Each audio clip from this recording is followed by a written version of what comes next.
Durante muchos años ha habido informes de que se han encontrado los restos fósiles de humanos parecidos a simios o monos.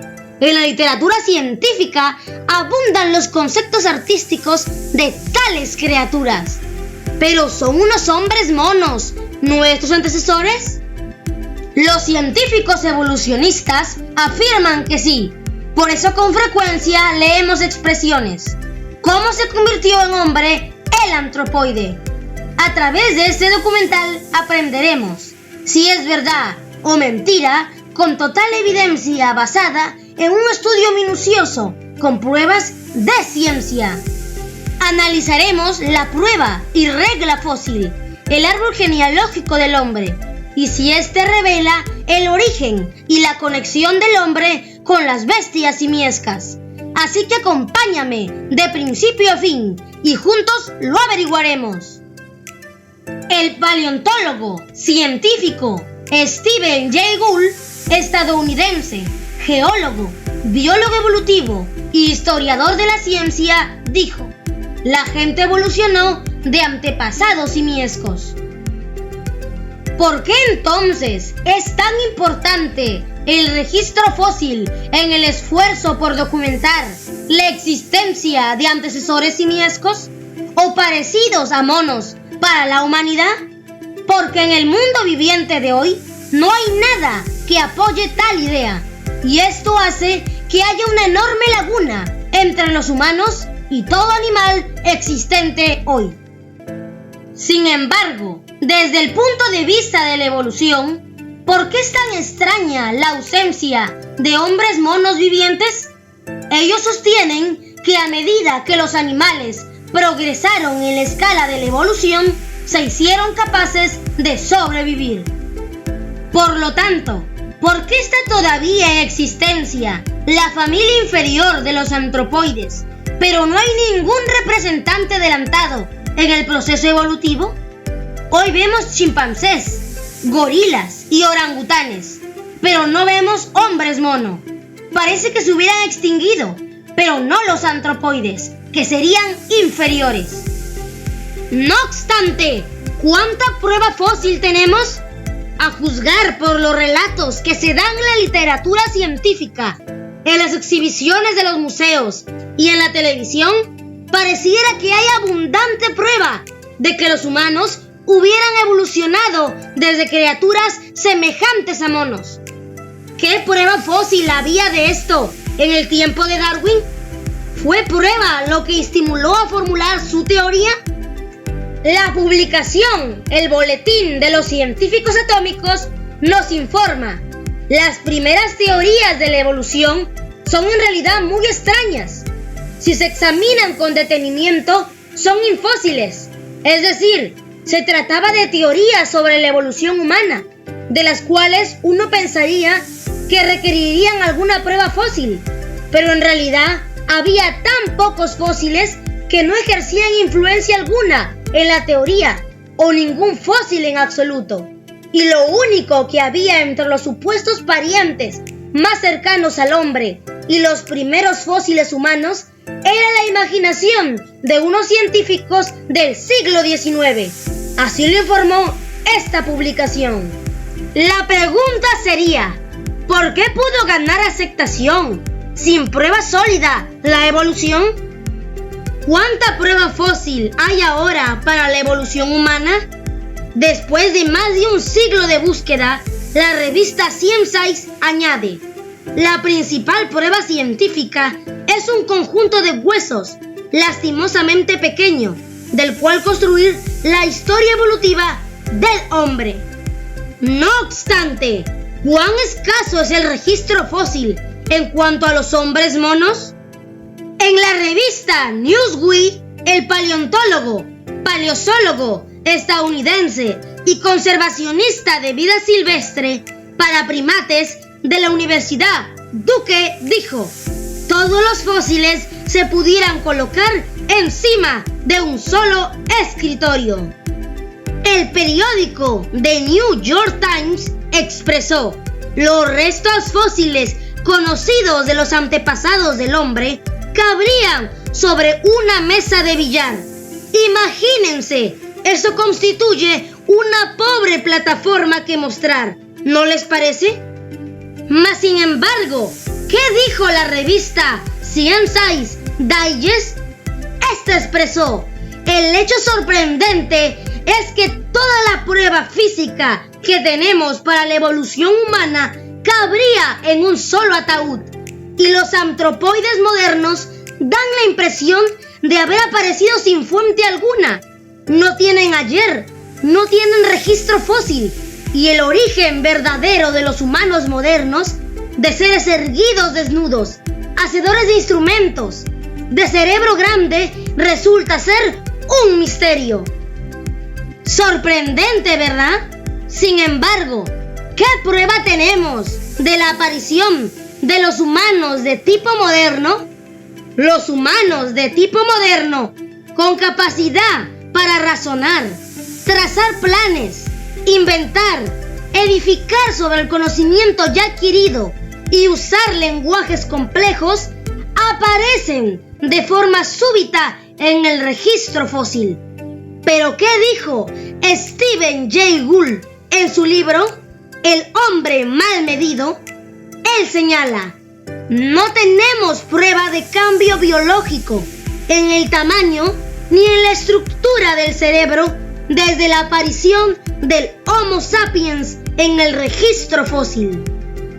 Por lo tanto, queridos espectadores, preguntémonos, ¿qué hizo que la evolución produjera, como de la noche a la mañana, a la humanidad moderna con su cerebro altamente especial? La evolución no puede contestar. ¿Cuál es la razón? ¿Dónde están los eslabones para basarse como regla en el registro fósil?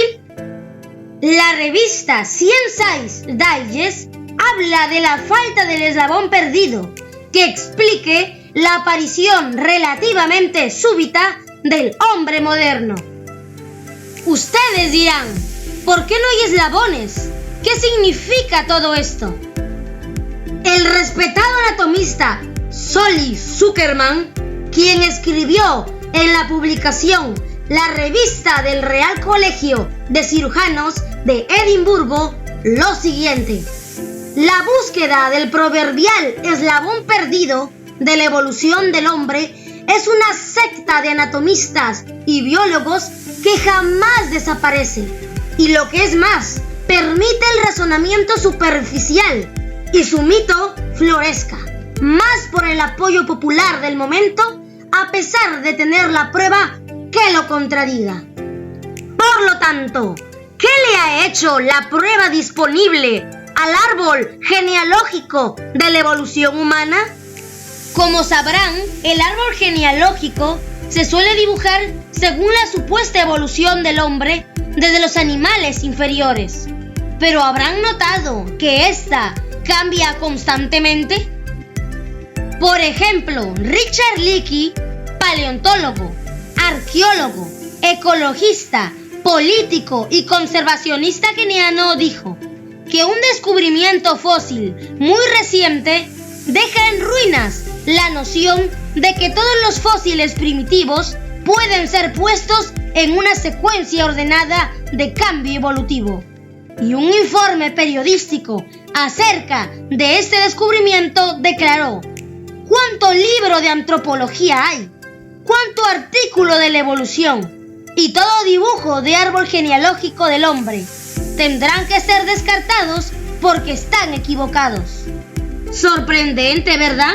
Y no solo eso, hubo 2 científicos que después de esto omitieron en su libro un árbol genealógico de la evolución.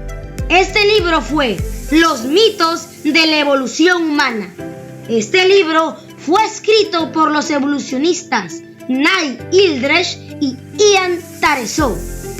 Quien lo informó fue la revista Discover, y esta publicación declaró que los autores Eldredge y Tareso eliminaron todo árbol genealógico evolucionista. ¿Por qué? Porque ellos insisten en que el hombre busque en vano a sus antepasados.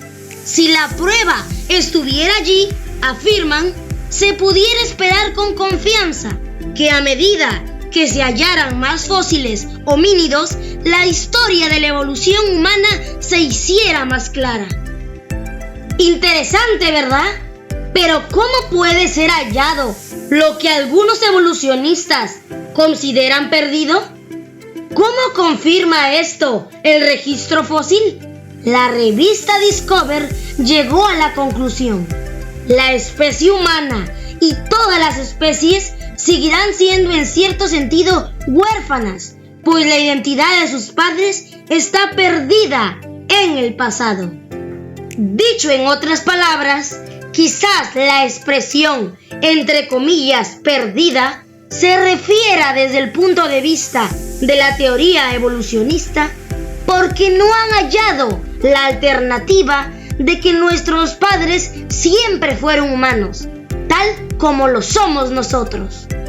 ¿Por qué digo esto?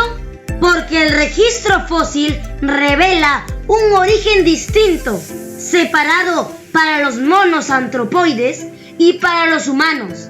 Por eso la conexión del hombre con las bestias simiescas no existe. En realidad, los eslabones nunca han estado allí. Ahora, quizás ustedes se pregunten, si los antecesores del hombre no eran parecidos a monos, ¿por qué hay tantos dibujos y reproducciones de hombres mono?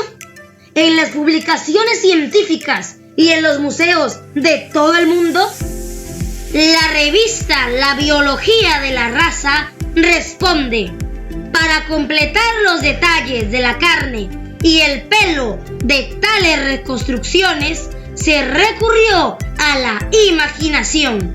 Y añade: el color de la piel, forma y distribución del pelo, la forma de los rasgos y el aspecto de la cara de estas características, no sabemos absolutamente nada respecto a cualesquiera hombres prehistóricos. Asimismo, la revista Science Digest comentó que la mayoría de las concepciones artísticas se fundan más en la imaginación que en la prueba, y los artistas tienen que crear algo que se encuentre entre un antropoide y un ser humano.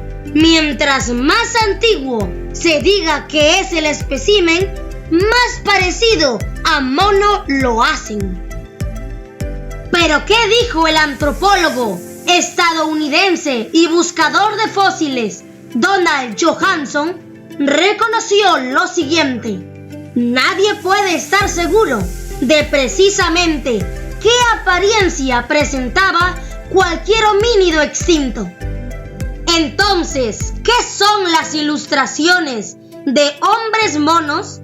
La revista New Scientist informó: son pura ficción y una total invención. La pregunta sería: ¿cómo entonces pudieron engañar, sobre todo a muchos de los que apoyaron la evolución? La razón fue que en su deseo de hallar prueba de la existencia de hombres mono, algunos científicos han caído en los lazos del engaño directo. Por ejemplo, en lo relacionado con el hombre de Piltdown, que fue un hallazgo por el paleontólogo Arthur Smith Bookwell y el arqueólogo Charles Dawson en el año 1912, se dice que por unos 41 años este fue aceptado como genuino por la mayoría de la comunidad evolucionista. Incluso se hizo la reconstrucción del hombre de Piltdown, más humano en su cráneo y más simio en su mandíbula. Sin embargo, la controversia continuó y en el año 1923, el antropólogo alemán Franz Weidenreich sostuvo que el hombre de Piltdown era simplemente un puzzle de un cráneo humano moderno y una mandíbula de orangután con los dientes limados, y el utensilio que se encontró no era más que un hueso de elefante tallado. Imagínense, pero pese a las discrepancias, el hombre de Piltdown consiguió permanecer en pie durante 4 décadas y sus restos se ocultaron y a muy pocos se les permitió verlos. Así lo informó la paleoantropóloga Isabel Groot de la Universidad John Moores de Liverpool del Reino Unido. Finalmente, en el año 1953 se descubrió el engaño, pero esta vez con técnicas modernas que revelaron que los huesos humanos y de antropoides habían sido combinados y tratados artificialmente para que representaran gran edad. Con toda esta exposición al descubierto, quizás ustedes, espectadores, se pregunten, ¿qué eran en realidad algunos fósiles que supuestamente eran antecesores del hombre? La respuesta las dieron Donald Johanson y Meili y Day. Ellos escribieron en su libro Lucy, los principios de la humanidad, lo siguiente: que una de las criaturas antiguas que están en la línea del hombre es un animalito parecido a roedor, del cual se dice que vivió unos 70 millones de años atrás. Estos eran cuadrúpedos insectívoros de aproximadamente el tamaño y la forma de las ardillas. Y Richard Leakey llamó a este mamífero un primate parecido a rata. ¿Pero hay prueba sólida alguna de que estos animalitos hayan sido antecesores de los humanos? No, ninguna etapa de transición los ha conectado alguna vez con nada, excepto que eran mamíferos. Sorprendente, ¿verdad? Pero ahora, ¿qué hay de la larga lista de antecesores de los humanos? Como los encontrados en Egipto, y que fueron llamados a Egyptopithecus, simio egipcio, llamado antecesor del hombre. ¿Qué tipo de relación tiene esta criatura y el roedor que vino antes de ella? ¿Habrá algún alineamiento evolutivo? ¿Dónde están los eslabones? Ninguno, no existe. No obstante, queridos espectadores, hubo otra laguna que fue reconocida como grande en el registro fósil. Fue el llamado Ramapithecus, el simio de Rama. ¿Y por qué Rama? Se denominó así en honor al príncipe mítico de la India. Y de los fósiles hallados se construyó una criatura parecida a un antropoide, erguido, plantado sobre 2 extremidades. Y fue considerado el primer representante de la familia humana. Sin embargo, preguntémonos de nuevo, ¿qué prueba fósil había para llegar a tal conclusión? La respuesta es ninguna. La revista New Scientist declara que el Ramapithecus no pudo haber sido el primer miembro de la línea humana. Y la revista Natural History dijo: ¿cómo se metió Ramapithecus, reconstruido únicamente de unos dientes y quijadas, sin pelvis, huesos de extremidades ni cráneo, en esta procesión en marcha hacia el hombre? Esta misma revista añade: es obvio que tiene que haber intervenido mucha ilusión en tal esfuerzo para hacer que la prueba dijera lo que no se dice. ¡Qué impactante es todo esto, queridos espectadores! Estas son evidencias. Por ejemplo, la revista New Scientist es una revista internacional de divulgación científica, y la revista New York Times es una revista que ha ganado 130 premios Pulitzer. ¿Y qué es un premio Pulitzer? Son galardones por los logros en el periodismo impreso y en línea, y está clasificado en el 18º lugar del mundo y el tercero en los Estados Unidos por su veracidad y investigación. Ahora, ¿qué hay del antepasado hombre mono, Australopithecus, simio del sur? Fósiles de este se encontraron originalmente en el sur de África. Tenía un cráneo pequeño como de antropoide y una quijada pesada, y fue representado caminando sobre dos extremidades, encorvado, cubierto de pelo y con apariencia de antropoide. Este llegó a ser aceptado por casi todos los evolucionistas como antepasado del hombre. Y lo que es más, todos los investigadores competentes en ese campo concordaron que fueron los verdaderos antecesores del hombre y llegaron a la conclusión que era la prueba arrolladora, el eslabón perdido encontrado. Pero ¿qué pasó después? Tal engaño, tarde o temprano, resultó inexistente. Ustedes se preguntarán, ¿cómo así resultó ser un engaño? Pues la investigación creciente reveló que su cráneo difería del de los humanos, de más maneras que solamente su menor capacidad cerebral.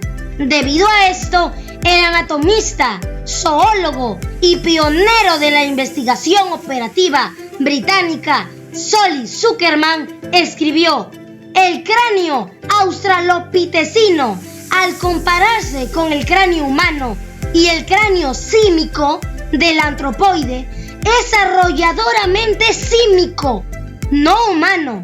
No se parece a Homo sapiens, sino a los monos y antropoides vivientes. Además, el paleoantropólogo Donald Johanson dijo: los australopitecinos no eran hombres. Y Richard Leakey también llamó poco probable el que nuestros antecesores directos sean descendientes evolutivos de los australopitecinos. Entonces, queridos espectadores, si tales criaturas todavía estuvieran vivas hoy, ¿cómo creen ustedes que serían tratadas? El científico estadounidense Robert Jastrow dijo: si hoy hubiera de hallarse vivos algunos australopitecinos, serían puestos en los jardines zoológicos con los demás antropoides. Nadie los llamaría hombres monos. Lo mismo es cierto de otros primos fósiles semejantes, como un tipo de australopitecino más pequeño llamado Lucy. De este espécimen, Robert Jastrow dijo: este cerebro no era grande en el tamaño absoluto, tenía la tercera parte del tamaño de un cerebro humano. Por otro lado, la revista New Scientist dijo que Lucy tenía un cráneo muy parecido al de un chimpancé. ¿Qué demuestra esto, queridos espectadores? Que era obvio que este australopitecino era también sencillamente un antropoide. Posteriormente, otro tipo de fósil recibió el nombre de Homo erectus, hombre erguido. El tamaño y la forma de su cerebro sí caen dentro del alcance de las medidas inferiores del cerebro del hombre moderno. Y de acuerdo con la referencia bibliográfica y las investigaciones hechas, no eran suficientes para demostrar que era antepasado directo del Homo sapiens. Debido a esto, ¿qué declaró la Enciclopedia Británica? Dijo lo siguiente: los huesos de las extremidades descubiertos hasta ahora no se han podido distinguir de los Homo sapiens. Posteriormente, a mediados del siglo XIX, en el distrito de Nieder, en Alemania, en el año 1800, 1964 se halló el primer fósil que era indudablemente humano. Nos referimos al hombre de Neandertal. En un principio se le pintó encorvado, con apariencia de tonto, peludo y simiesco. Ahora se sabe que esta reconstrucción equivocada se basó en un esqueleto fósil que había sido malamente deformado por una enfermedad. Desde entonces se han hallado muchos fósiles de Neandertal y estos confirman que no diferían mucho con los humanos modernos. Incluso hay quien reconoce en ellos capacidades estéticas y espirituales, como las que revelan algunas de sus tumbas. Es por eso que Fred Hoyle, astrofísico inglés, en su libro Hielo, declaró lo siguiente: no hay prueba de que el hombre neandertal fuera de manera alguna inferior a nosotros. Estos descubrimientos de restos fósiles han permitido pintar recientemente a los neandertaloides una apariencia mucho más moderna. Ahora tenemos a los llamados hombres de Cromañón. Estos restos fósiles aparecieron en Europa, en el sur de Francia, considerados los primeros humanos modernos europeos. Estos especímenes eran casi tan indistinguibles de los de hoy. Es decir, con solo mirarlos, hasta el más escéptico tuvo que admitir que eran humanos. No obstante, ¿qué hay de la cronología? ¿Por qué lee uno con frecuencia acerca de espacios de tiempo mucho mayores desde que aparecieron fósiles de tipo reconocidamente humano? ¿Sabían ustedes, queridos espectadores, que los métodos de fechar mediante radiactividad han llegado a estar bajo vigorosa crítica por algunos científicos? Si tomamos, por ejemplo, el reloj de radiocarbono, este método fue desarrollado durante un espacio de 2 décadas por científicos de todas partes del mundo. Esta recibió amplia aclamación por suministrar fechas exactas de artefactos provenientes de la historia antigua del hombre. Sin embargo, cuando se desarrolló una conferencia por peritos del mundo en Uppsala, Suecia, entre ellos radioquímicos, arqueólogos y geólogos, todos ellos compararon sus apuntes. Se mostró que las suposiciones en las que se habían basado las medidas habían resultado poco seguras, a mayor o menor grado. Por ejemplo, se halló que la proporción de formación de carbono radioactivo en la atmósfera no ha sido consecuente con el pasado y se concluyó que este método no es confiable para fechar objetos que sean de aproximadamente 2000 años antes de la era común o de tiempo anterior a ese. Tenga presente, querido espectador, que la prueba verdaderamente confiable de la actividad del hombre en la Tierra no se da en millones de años, sino en miles. Eso no lo digo yo, lo dice la misma ciencia. Por ejemplo, la publicación científica El destino de la Tierra dice: solo 6 o 7000 años atrás surgió la civilización y nos permitió edificar un mundo humano. Ahora escuche lo que dijo la publicación científica Los últimos 2 millones de años. Esta declaró: en el viejo mundo, la mayoría de los pasos críticos en la revolución agrícola se dieron entre 10.000 y 5.000 años antes de la era común. También añade: solo durante los últimos 5.000 años ha dejado el hombre registros escritos. Pero esto no es todo, querido espectador. ¿Qué dijo el ganador del Premio Nobel de Química, el físico nuclear William Frank Lightby, que es uno de los pioneros en fechar mediante carbono?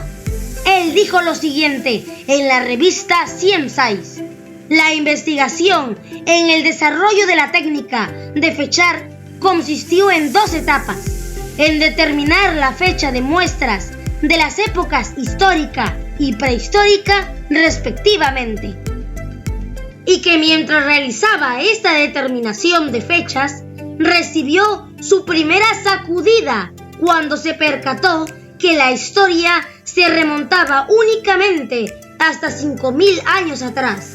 Además dijo que cuando uno lee declaraciones que dicen que tal sociedad o lugar arqueológico es de 20.000 años atrás, aprendió algo abruptamente: que estas cifras, estas edades antiguas, no se conocen con exactitud.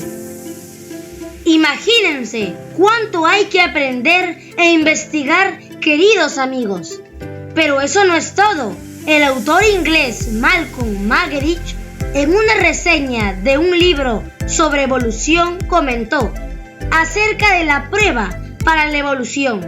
Señaló que de todos modos florecía el razonamiento superficial y sin riendas, y en comparación con eso, el relato de Génesis parece suficiente serio y por lo menos tiene el mérito de estar relacionado válidamente con respecto del ser humano y su comportamiento.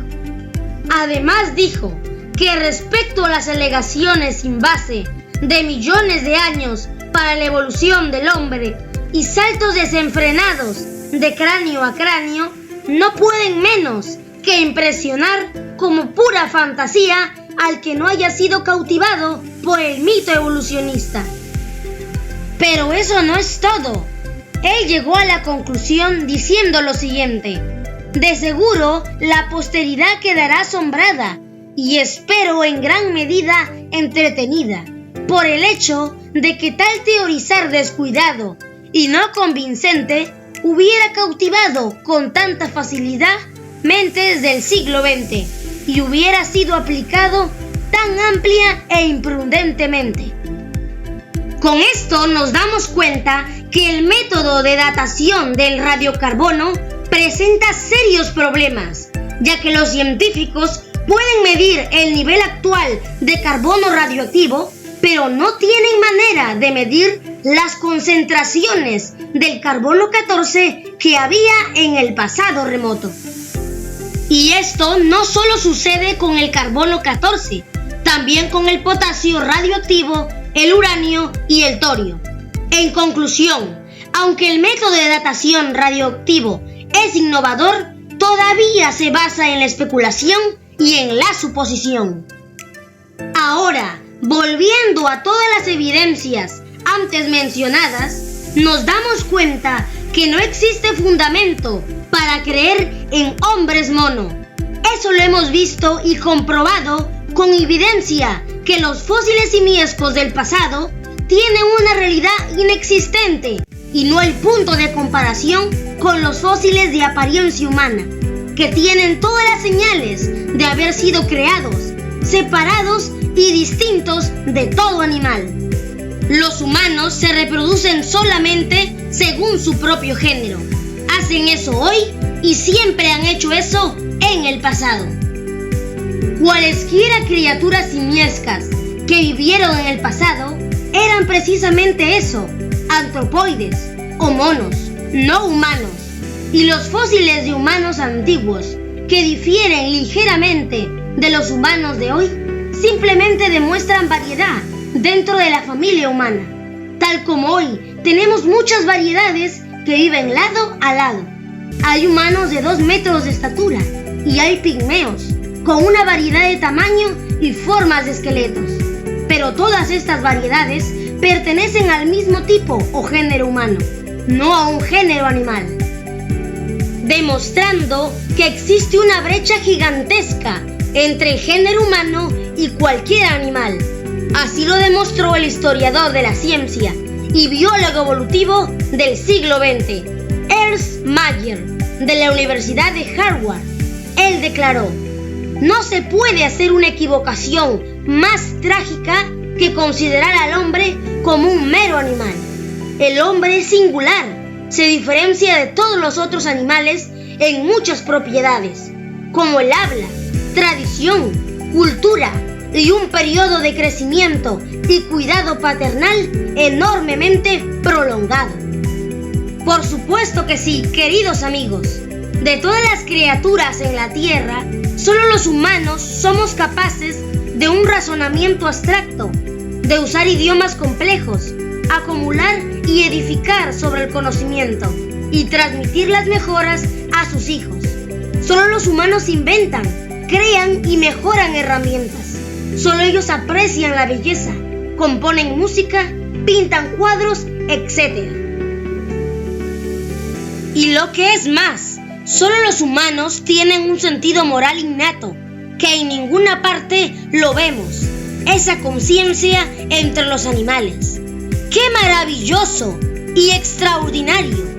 A juzgar ahora, queridos espectadores, por todas las historias que aparecen en los periódicos, revistas y libros, y por todas las exhibiciones en los museos. Eso es lo que en general cree el público ingenuo. Pero, ¿es ese realmente su caso? Recuerde que cualquier teoría que se base sobre una evidencia endeble e inexistente o un razonamiento superficial, tarde o temprano es reducida a nada. Así que con toda esta evidencia, queridos espectadores, ¿se convirtió en hombre el antropoide? Usted ya tiene la respuesta. Y no olviden que detrás de la célula más diminuta, de la sangre, de la Tierra y del universo entero, hay una inteligencia y dirección. En otras palabras, una mente maestra. Así que recuerda, el aprendizaje enriquece el alma y el conocimiento te edifica. Mi nombre es Dante, así que suscríbete a mi canal para que no te pierdas nada. Dale like, comparte y déjame tu comentario. ¡Chao!